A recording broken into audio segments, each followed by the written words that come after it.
Let's get up to speed on Absolute Batman. If you've been anywhere near comic book Twitter or just comic book news in general, you've probably seen some news on Absolute Batman, a new Elseworlds comic book series coming to the shelves on October the 9th, written by Scott Snyder and drawn by Nick Dragotta.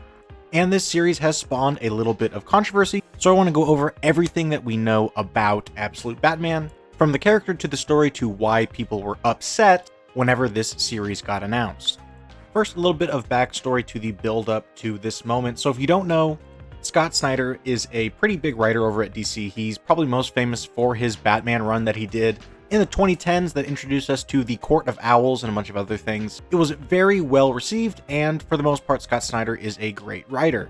Now, some of his independent stuff that he's done, like Nocterra and things like that, I don't think are particularly that great. Similarly with the events that he's done, like Dark Knight's Metal, I don't think were really as impressive as his Batman run. But all that said, he does know how to write Batman better than most other people. So boo! Tom King. You suck. Fuck you. Now, Nick Dragotta I know less about. Some of his stuff I do like. For example, he did the East of West comic book series. That's an Image comic that I like quite a bit. He's a great artist, and he has a very dynamic style, which will come into play for the series.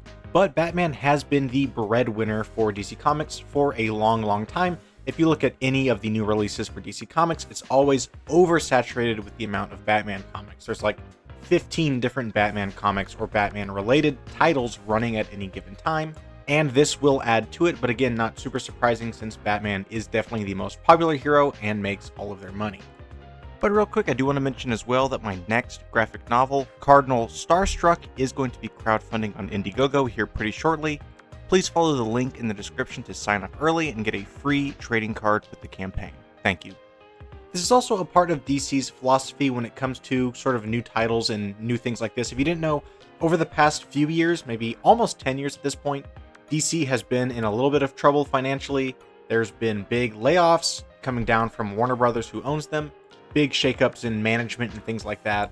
But in the last few years, they seem to be recovering pretty well. I tried to find real numbers for how DC's doing right now, but I wasn't able to find any, though if you do look at just the top selling or best moving books month to month, it is mostly Marvel, but I haven't heard any word of layoffs or anything like that for DC for some time. But what DC does do is they are way more willing to do sort of a Elseworlds or a different type of story instead of resetting the universe like Marvel does, which you have to give some respect to DC for, because a lot of the times whenever Marvel's in a tough spot or whenever Marvel wants to do something new, they will just reboot the universe. We've seen this like 6 times since the Secret Wars event of just resetting everything with new #1 issues and starting from scratch. But DC doesn't do that as much. They're more likely to just go into a Elseworld story, and we saw that with like the Sean Gordon Murphyverse stuff, for example, and even a lot of the Black Label stuff where they're actually trying to innovate and do something a little bit new and a little bit different. And they had those neat, like manga-sized, cheaply priced DC classic stories like All-Star Superman, where they are doing something new. And this is an extenuation of that. We are going into a new Batman universe. So getting specifically into this series, what is the story? Well, we are seeing a Batman who he's got no money and he's not businessman Bruce Wayne. He's actually an engineer. So it's a different sort of look at who Bruce Wayne could have been. And as an engineer, he is sort of building the Batman and building this future Gotham that he sees as better than what we have now.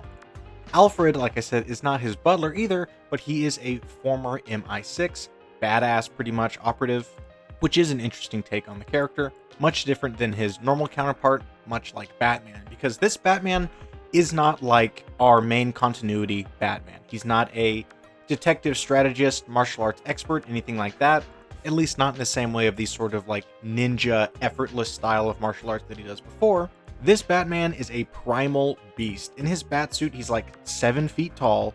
He's a huge just chunk of muscle, and he's extremely brutal. They describe him as being this primal beast, extremely violent, extremely dark, and so I think that Nick Dragotta's art will be well suited to a story like this. And that does lead us to the costume. Now, this is the reason that people were upset whenever this series got announced, is this image we got of Batman's costume. Needless to say, people did not like it. And look, I still think that it looks pretty bad. I don't really like it. People have come around to it more and more, especially as different artists have had their take with it. Like, I think Dan Mora does a really cool take on this outfit. But the actual Absolute Batman look, I think it's definitely out there. We've got this big, blocky, ugly bat symbol on the front. His shoulders are like spiked and his neck is spiked. He doesn't really have a cape. It's just sort of two long flaps here that he does use in combat to grab people and things like that. And he also has his bat axe. And he's got this axe that he pulls out, and the actual axe head is the shape of his bat symbol. And he's not afraid to use it. We see Batman chopping a dude's hand off, seemingly impaling another person here. And so I do wonder too, like, is this Batman murderous? Is he killing people? It kind of seems like he's not afraid to. You know, chopping a guy's hand off doesn't necessarily kill them, but it's definitely not the more careful, I guess you would say, Batman that we're used to. So we're definitely going to see a different kind of Batman. And another way you can kind of get this vibe as well is if you look at the cover art by Daniel Warren Johnson, you can see Batman standing on this rooftop surrounded by, I will say, unconscious bodies, but there is a whole lot of blood, so maybe they're all dead bodies across this roof. But this is definitely going to be a much more violent Batman than we're used to, which his new look definitely is well suited for, even though I'm still not a huge fan, but maybe actually seeing it in the book will win me over. And this series will lead to an actual Absolute universe where there will be other titles, like Absolute Wonder Woman, which we've already seen some art for, and she has a new weapon as well, this massive, like, Cloudbuster sword. And there's going to be an Absolute Superman as well, which I think we've just gotten some sneak peeks at this point. But we will be getting a separate continuity for these characters. So overall thoughts on this series, look, I trust Scott Snyder with Batman. I think the story is probably going to be good. I think that the art is definitely going to be good. Scott Snyder knows how to write Batman. He knows how to write an overpowered Batman. And I think him going even more brutal and physical is probably going to be great. I bet we're going to have some great action and everything like that, just based on what we've seen so far. And while I don't necessarily like the look, I do have to give them props for doing something that is sort of big and bold and different, which is always good to keep the industry fresh and exciting.